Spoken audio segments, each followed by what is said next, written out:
Listen now to The Adventures of Sam Spade, starring Howard Duff in The Convertible Caper.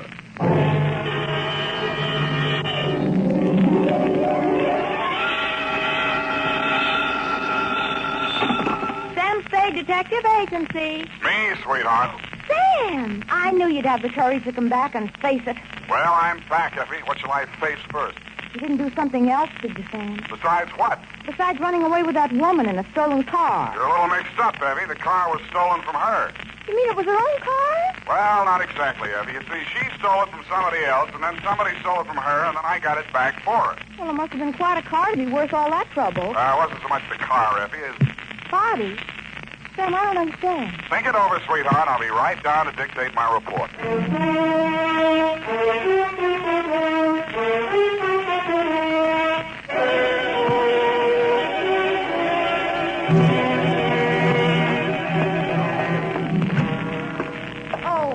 Sam, look at you. Can't you take no for an answer? And just what do you mean by that, Miss Perrine? Claw marks on your face. Wrong again, sweetheart. She said yes, I said no, hence the scratches. I knew she was that type the minute she walked into this office.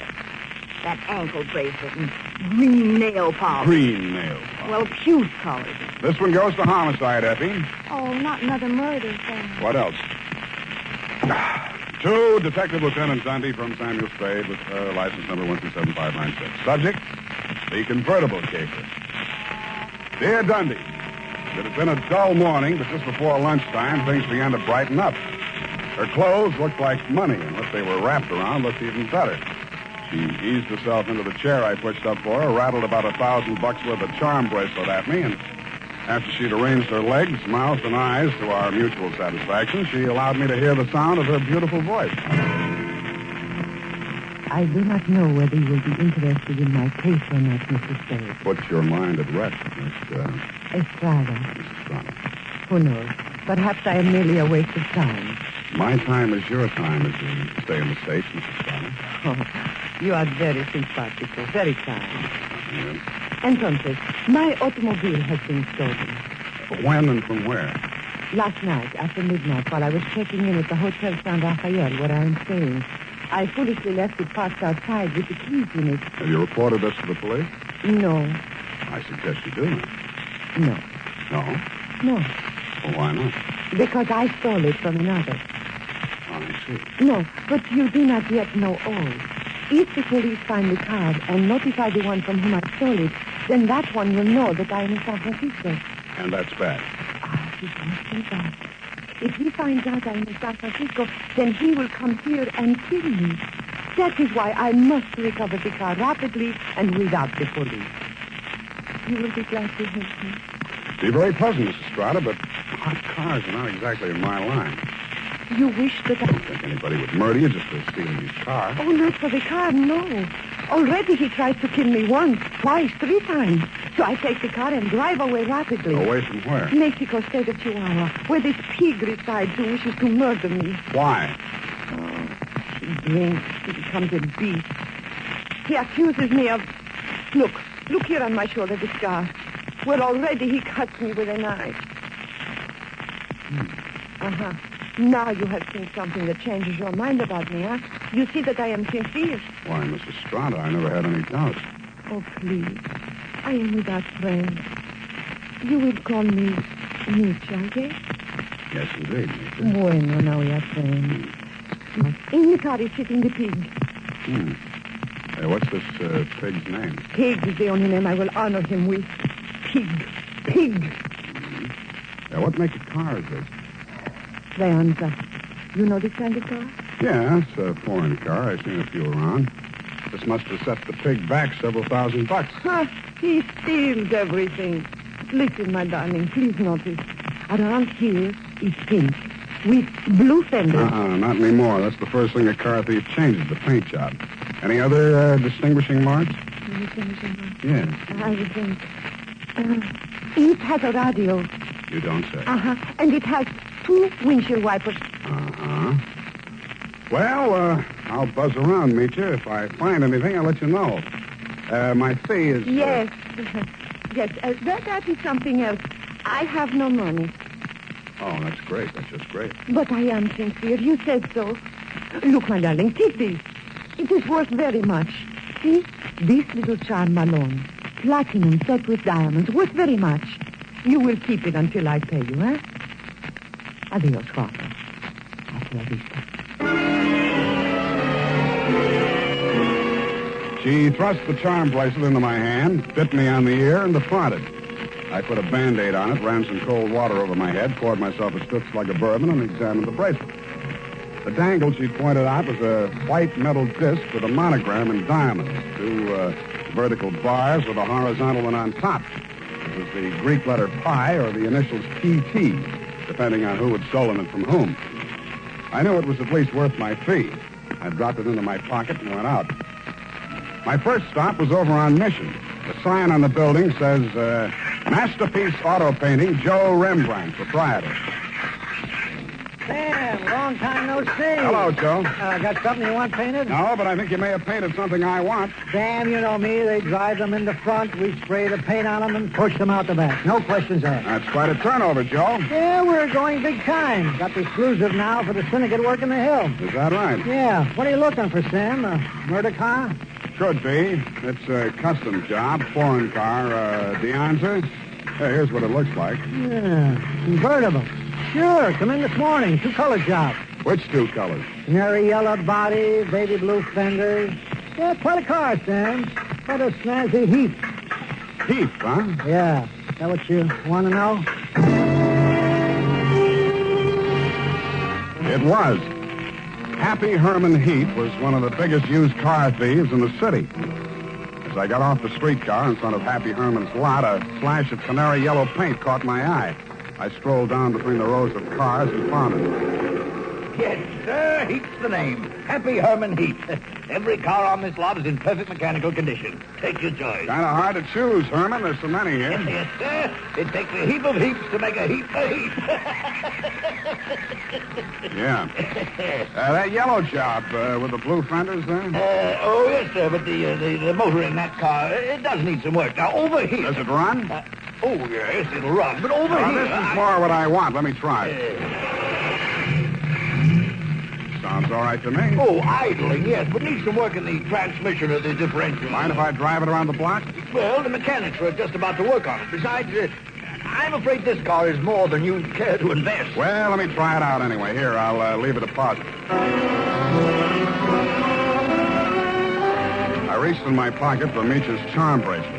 He took one look at it, and his expression changed. Well, why didn't you say so? No deposit is necessary. The car's yours. Drive it as far as you like. Thank you, Herman Heath.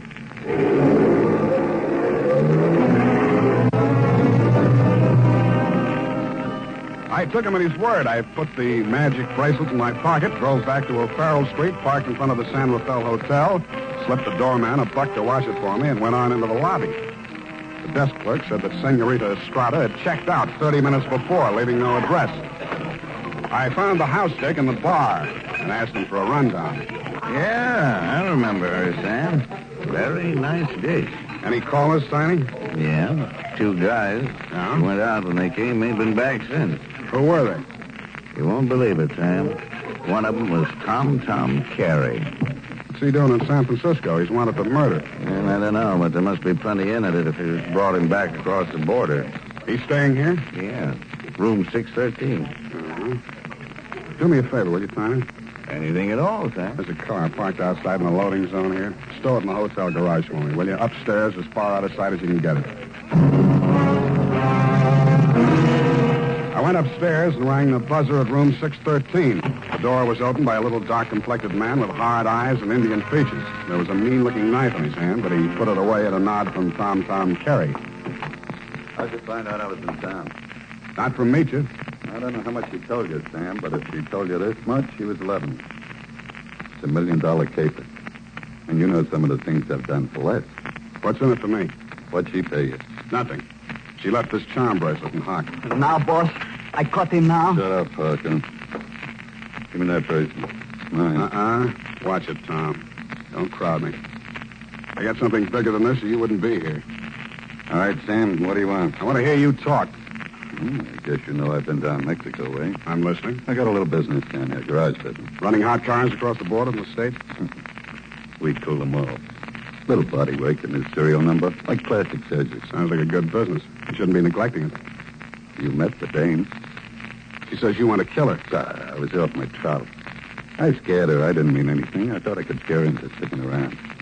I'll let Parko nick her shoulder a little bit. Oh, just a little bit. Yeah. I figured her wrong. I know that now. If I could see her for 5 minutes just to talk to her, I know it'd be okay. I can't help you, Tom. I want to talk to her myself. Listen, she hasn't got a penny, only that car. She figures I'm peddling that. Not anymore. She already sold it? Some car thieves took it. She hired me to trace it. Listen, Sam. Maybe broke in a strange country. I'd look good to her again. Look. Here's $1,000, Sam. Oh, this is so sudden, Tom. Nothing. When you see her again, give her that bracelet back, yeah? It was a present from me. And whatever you do, don't find that car. Okay, Tom, it's a promise. Thanks, man. Only one thing I don't understand. You said it was $1 million caper. I meant that. She's worth $1 million to me, Sam. The girl, Tom? Or the car? Oh, I wish you hadn't asked that question, Sam. I really do.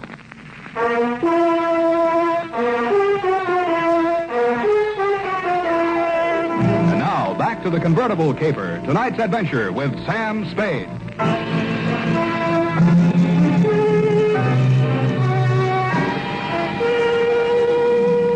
When Tom Carey said $1 million caper, he meant just that.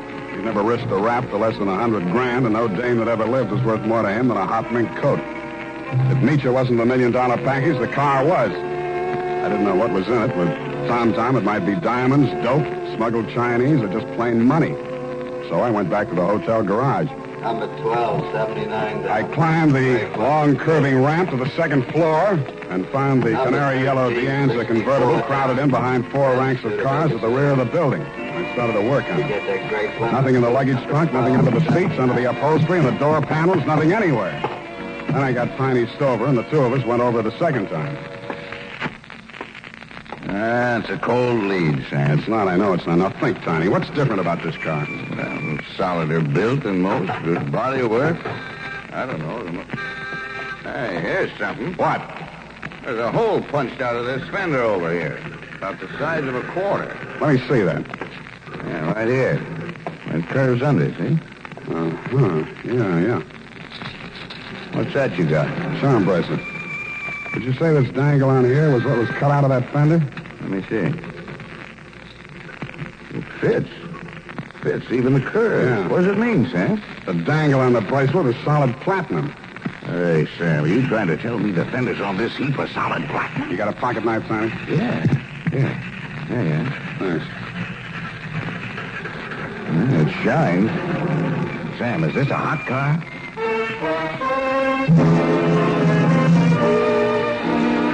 I didn't answer him. I didn't have to. He looked from the gray-white gleam of the bracelet shine to the square of paint I'd scraped off the fender and answered the question himself. Nietzsche's convertible was convertible in more ways than one. It was about the hottest car in San Francisco as of that moment. After I'd left the garage, I tried to phone Tom, but he wasn't in. I had an uncomfortable feeling he was out looking for me. He was. As I stepped out of the phone booth, there was a rush of air past my left ear. A knife stuck in the wood less than an inch west of us. I came out in the street and trying to see him duck around the corner into an alley. I ran after him. I collared him and stood him up against the wall. Let me go. I cut you down. What do you know about that car? What do you know about that car? Come on, talk, or you get more of this. I don't know nothing. They don't tell me nothing. Where's Meacher? I don't know. Meacher don't know nothing either. Only Tom and... Tom and who else? I don't talk no more. They cutting you in? I don't need no cut. The boss, he pays me good. 40 pesos. Sometimes more. Work for me and I'll cut you in. I cut you to pieces. The boss treats me good. Sure, you do all the dirty work. There's any trouble, you'll take the rap. What means rap? They put you in a little room and squirt gas in you. You fall dead. Gas? Tom do this? He does indeed. Venga. Come, I take you to see the man. Su nombre es Félix. I think he will be very happy to see you.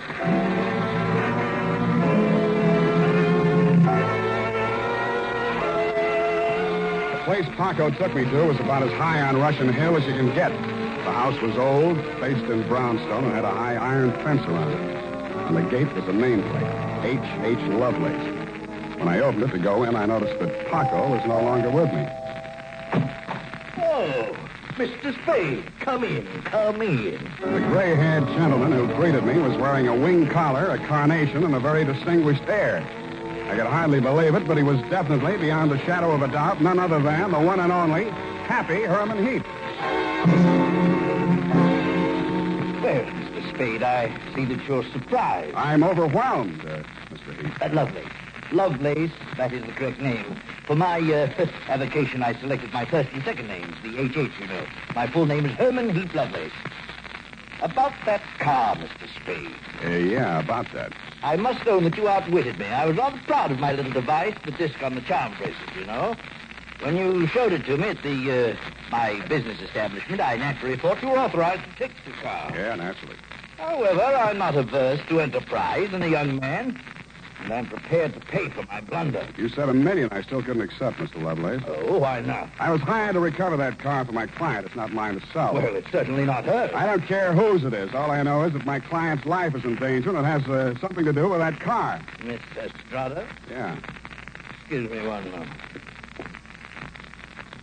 Spade has arrived. Hello, Papa. That's all she said. And she stood there looking at me in that way that made you not care who she was double-crossing or why. Then she turned to Lovelace, alias Herman Heap. How much does he know? Alas, everything, I fear. He has agreed to our terms? Yes. Good. I must have my bracelet back now, Sam. Sure, it's right here in my...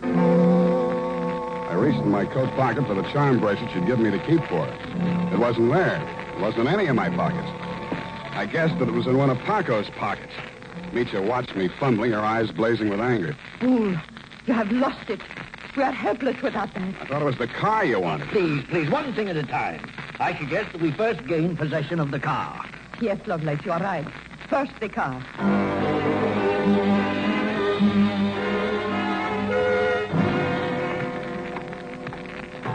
Ah, yes. This is the car at last. A princess in vulgar raiment, but still a princess. No royal coach carrying a king to a coronation ever held such riches. Heinz, you talk too much. Oh, I do. Well, take your place at the wheel, Mitya. We shall drive out of here into a splendid future. After you, Mr. Spade. No, Mr. Heap. After you. Yes. Ironic, isn't it, that with all my varied interests, I've never learned to drive a car. Sarah tu poco, viejo. You seem kind of shaky, Mitya. You sure you can handle the car down the ramp? I'm very good driver, Guapo. Mitya, stop! Put on your brakes. There's a man coming up the ramp. Pig!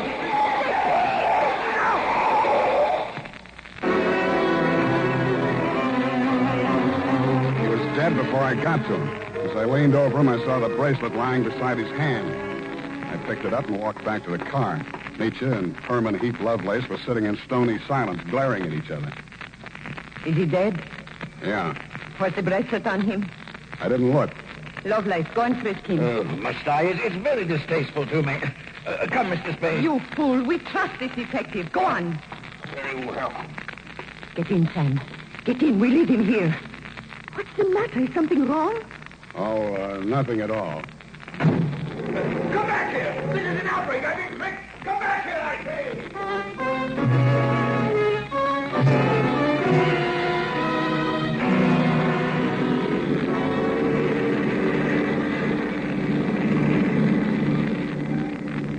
Please, Guapo. A cigarette. Sure. Here you are. Gracias. De nada. I saw you pick up the bracelet. I meant that you should share with me. That is why I gave you the bracelet in the first place. I liked you. Couldn't have been because you were safe as long as Tom didn't know where the bracelet was, and if you had to kill somebody for it, it would be me. Please, querida, what does it matter now? We are together, we have the car, we have the bracelet, and the pig is dead. That's what worries me. Oh, surely you do not think I meant to kill him. Of course not. Your foot just slipped. You stepped on the gas by accident. Yes, that was it.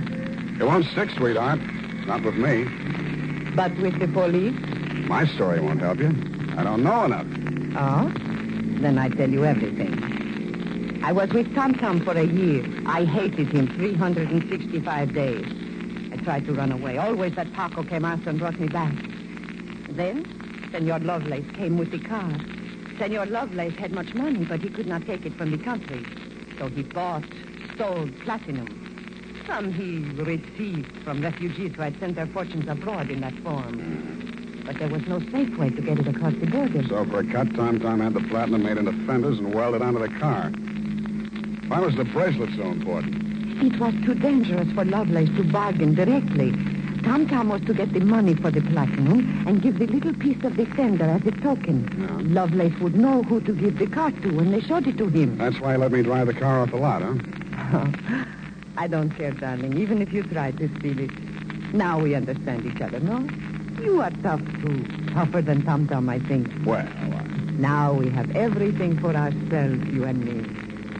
What do we care for the others, huh? you make a good pitch, sweetheart.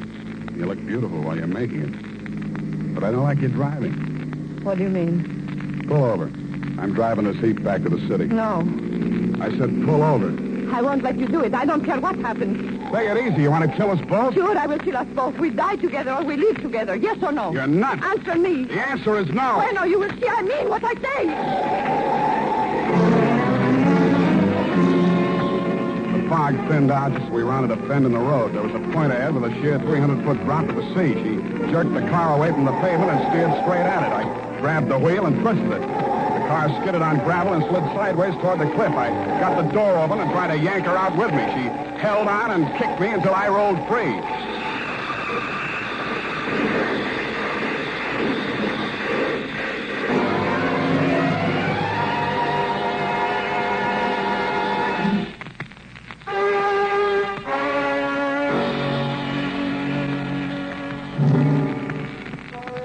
She didn't look very beautiful when I saw her for the last time. And the flashy convertible was a pile of junk. Very expensive junk, but junk all the same. I understand the federal men have confiscated the platinum and are holding Lovelace for questioning. I doubt if he'll crack. Nobody can embarrass a used car salesman. Period. End of report. Sam, do you really like this racket we're in? I hate it. So do I. But don't let's ever go into any other racket. It's a promise, sweetheart. Why, I'll never know. Good night, Sam. Good night, sweetheart.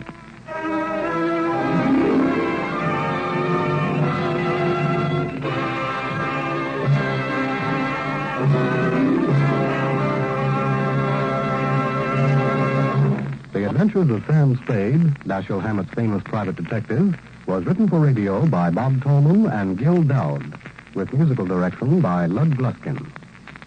Sam Spade is played by Howard Duff. Lurene Tuttle is Effie. Tonight's program was directed by Elliott Lewis.